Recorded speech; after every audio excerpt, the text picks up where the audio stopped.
और मोहन यादव के सामने उनकी अगुवाई के लिए डिप्टी सीएम तो जाएं, लेकिन रास्ते पर मोहन यादव को कह दें कि महोदय आप जाइए, हमारी वहां से दुश्मनी है, हम उस मंच तक नहीं जा सकते हैं।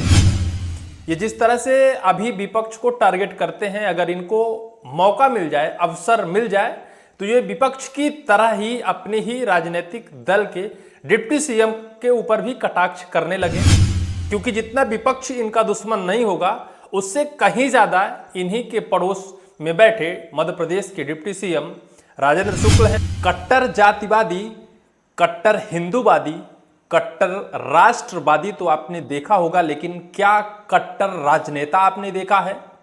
आपकी मोबाइल स्क्रीन पर एक राजनेता चल रहे हैं, वो अपने आप को कट्टर राजनेता कहते हैं, लेकिन इनका इतिहास उठाकर देखा जाए और वर्तमान में जिस मंच पर वो अपने आप को कट्टर नेता कहते हैं, उस मंच पर उन्होंने क्या किया है और कैसे कट्टरवादी उनकी इस झलक में दिखाई दे रही है।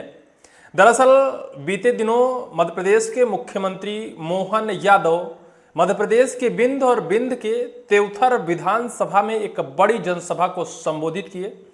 तेउथर विधानसभा रीवा लोकसभा सीट के अंतर्गत आता है और रीवा के अंदर ही वो आता है। वो रीवा का वो छोर है जहां से उत्तर प्रदेश का बॉर्डर भी लगता है। वहां मध्य प्रदेश के मुख्यमंत्री मोहन यादव का आगमन हुआ था। धूमधाम से मध्य प्रदेश के मुख्यमंत्री मोहन यादव वहां पहुंचे। वहां बढ़िया साज सजावट, सज्जा, बैनर, पोस्टर, स्वागत सब कुछ किया गया। लेकिन मध्य प्रदेश के डिप्टी सीएम रीवा के हैं, लेकिन उन पोस्टरों में डिप्टी सीएम का कहीं कोई फोटो नहीं था, कहीं कोई स्वागत में उनका नाम नहीं था, कहीं तो डिप्टी सीएम स्वयं उस मंच तक नहीं पहुंचे। जबकि डिप्टी सीएम एयरपोर्ट तक मुख्यमंत्री मोहन यादव की अगुवाई में तो पहुंचे, लेकिन उस मंच में नहीं पहुंचे जिस मंच में यह बीजेपी के नेता अपने आप को कट्टर नेता साबित करने में जुटे हैं और विपक्ष को लगातार निशाना साध रहे हैं। हालांकि इनके इतिहास के बारे में बताएंगे तो आप भी थोड़ा हिल्स जाएंगे, क्योंकि इनका इतिहास बहुत दलबदलू टाइप का रहा है। कभी उस पाले में, कभी इस पाले में, कभी उस पाले में।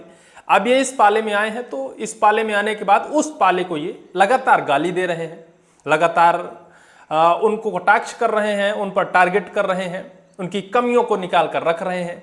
लेकिन जब कभी वो उस पाले में जाएंगे तो फिर इस पाले पर कटाक्ष करेंगे, इस पाले की कमियों को लगातार टारगेट किया करेंगे। लेकिन अभी वर्तमान में वो जिस पाले में है, भारतीय जनता पार्टी के विधायक तेउथर विधानसभा क्षेत्र के सिद्धार्थ तिवारी राज भैया, इनका इतिहास सबको पता है, हर कोई जानता है कि ये पहले कहाँ थे, इनका विरासत और इनकी राजनीतिक कैरियर की शुरुआत कहाँ से हुई और ये किस परिस्थिति में यहाँ आ पहुँचे हैं।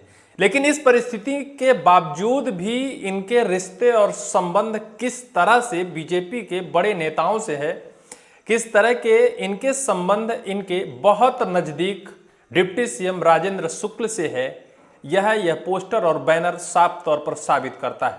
यह पोस्टर बैनर ही नहीं, आगे बहुत कुछ है।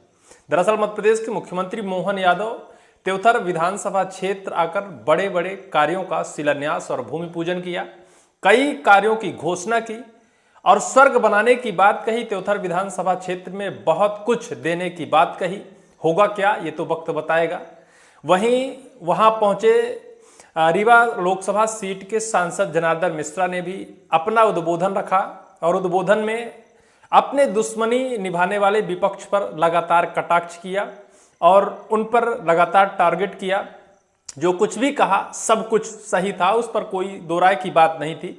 लेकिन हमें अब ऐसा लगता है कि जिस तरह से ये नेता, राजनेता, कट्टर राजनेता हैं, ये जिस तरह से अभी विपक्ष को टारगेट करते हैं, अगर इनको मौका मिल जाए, अवसर मिल जाए, तो ये विपक्ष की तरह ही अपने ही राजनीतिक दल के डिप्टी सीएम के ऊपर भी कटाक्ष करने लगे, क्योंकि जितना विपक्ष इनका दुश्मन नहीं होगा, उससे कहीं ज्यादा इन्हीं के पड़ोस में बैठे मध्य प्रदेश के डिप्टी सीएम राजेंद्र शुक्ल हैं।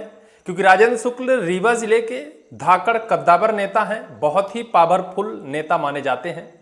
और पावरफुल नेता वो मध्य प्रदेश के होंगे, लेकिन घर में डिप्टी सीएम के हालात कैसे हैं? ये वही मध्य प्रदेश के डिप्टी सीएम हैं जिनको लेकर इन्हीं के एक विधायक ने विधानसभा में इनके सामने इन्हीं पर एक सवाल दाग दिया था। इनके विभाग को लेकर, यह स्वास्थ्य मंत्रालय भी संभालते हैं, स्वास्थ्य मंत्री भी हैं, लेकिन स्वास्थ्य विभाग की बदहाल स्थिति जो है, उस बदहाल स्थिति को लेकर इन्हीं के विधायक ने इनको टारगेट कर दिया था विधानसभा में। मध्य प्रदेश के सीधी विधानसभा क्षेत्र की विधायक श्रीमती रीति पाठक ने विधानसभा में सवाल खड़ा कर दिया था कि आखिर आप कैसे स्वास्थ्य मंत्री हैं और कैसे सत्ता पक्ष के डिप्टी सीएम हैं? आपका तो कार्यकाल और आपका कार्य हमें समझ में नहीं आता है। यही नहीं, रीति पाठक ने सीधी में हुए एक जनसभा में कह दिया था कि डिप्टी सीएम तो अपने जिले से निकलना नहीं जानते हैं। वो कभी निकल कर देखें, सीधी तक पहुंचे या फिर मध्य प्रदेश के उन जिलों में पहुंचे जो आज भी पिछड़े हैं। वो अपने जिले का विकास करना चाहते हैं, अपने जिले में सब कुछ लाना चाहते हैं, लेकिन दूसरे के जिले में कुछ ना तो देना चाहते हैं और ना तो विकास करना जानते हैं। इनके सामने, इनके मुंह पर रीति पाठक जी ने कह दिया था। ये वही डिप्टी सीएम है। अब इन डिप्टी सीएम के लिए इनके विधायक ने, इन्हीं के जिले के दूसरे विधानसभा क्षेत्र के विधायक ने इनके साथ कैसा दुर्व्यवहार किया है, वो दुर्व्यवहार अब बीजेपी के अंदर कलह बनकर निकलने लगी है। हर तरफ से सोशल मीडिया में यह सवाल निकलकर आने लगा है कि जिस जिले में, जिस विधानसभा क्षेत्र में मध्य प्रदेश के मुख्यमंत्री मोहन यादव पहुंचे और मोहन यादव के सामने उनकी अगुवाई के लिए डिप्टी सीएम तो जाएं, लेकिन रास्ते पर मोहन यादव को कह दें कि महोदय आप जाइए, हमारी वहां से दुश्मनी है, हम उस मंच तक नहीं जा सकते हैं। जिसने उस मंच को सजाया है, जहां वो मंच बना है, जिस विधानसभा सीट पर वो मंच बना है, वो विधानसभा सीट हमारे लिए दुश्मन समान है, इस वजह से हम नहीं जा सकते हैं। वहीं जब मध्य प्रदेश के मुख्यमंत्री मोहन यादव देवथर पहुंचते हैं तो देवथर में भी देखते हैं कि यही हालात है। हालात ये है कि जिसका वो विधानसभा है, वो विधायक जहां स्वागत कांक्षियों में एक बैनर पोस्टर लगाया गया है, वहां कहीं कोई मध्य प्रदेश के डिप्टी सीएम का एक छोटा सा फोटो तक नहीं लगाया, उनका चेहरा तक नहीं छपा है। यही है, वो भी यही कहता है कि महोदय आप हमारी विधानसभा सीट पर आए हैं तो आप हमें देखिए, हमें सुनिए, हम ही आपका स्वागत कर सकते हैं और हम ही आपकी अगुवाई कर सकते हैं। डिप्टी सीएम होंगे तो वो अपनी जगह होंगे, हमारी विधानसभा सीट में तो हम ही विधायक हैं, हम ही राजा हैं। हम अगर आपको बुलाए हैं तो फिर आप हमारी ही विधानसभा सीट में रहिए। ऐसे हालात एक जगह के नहीं है। हालात मध्य प्रदेश के कई जिलों और कई विधानसभा सीटों में ऐसा ही कुछ देखा गया है। ग्वालियर चंबल इलाके की कहानी तो हमने आपको बताया ही है, कैसे ज्योतिरादित्य सिंधिया और वहां की गुटबाजी चरम पर है, क्योंकि वो कांग्रेस से आए हुए विधायक हैं। ऐसे ही हालात सिद्धार्थ तिवारी राज भैया के साथ भी हुआ है। सिद्धार्थ तिवारी राज भैया, श्रीनिवास तिवारी, बिंद के शेर के नाम से जाने जाने वाले बिंद के धाकड़ नेता उनके पोते लगते हैं और श्रीनिवास तिवारी कांग्रेस के नेता रहे हैं। कांग्रेस राजनीतिक जनक है सिद्धार्थ तिवारी की, लेकिन विधानसभा चुनाव 2023 में सिद्धार्थ तिवारी ने बीजेपी का दामन थामा, बीजेपी से टिकट मिली देवथर विधानसभा सीट से और फिर से वहां बीजेपी की तरफ से विधायक बन गए। अब जब बीजेपी की तरफ से विधायक बन गए तो फिर कांग्रेस के ऊपर गिन गिन कर बौछार, गिन गिन कर गालियां और गिन गिन कर वो सभी आरोप लगाए जो आरोप उन्होंने शायद मन में ठान रखे थे। उन्होंने कहा कि कांग्रेस ने हमारी उपेक्षा की, हमारे राजनीतिक परिवार की उपेक्षा की, लेकिन अभी तक यह बीजेपी में है जब तक, तब तक कांग्रेस को, और जब कांग्रेस में जाएंगे तो फिर बीजेपी की कमियों को निकालकर। ऐसे मध्य प्रदेश में कट्टर राजनीतिक हैं, ऐसे मध्य प्रदेश में कट्टर राजनेता हैं जिनकी अपने घर के ही परिवार से नहीं बनती है।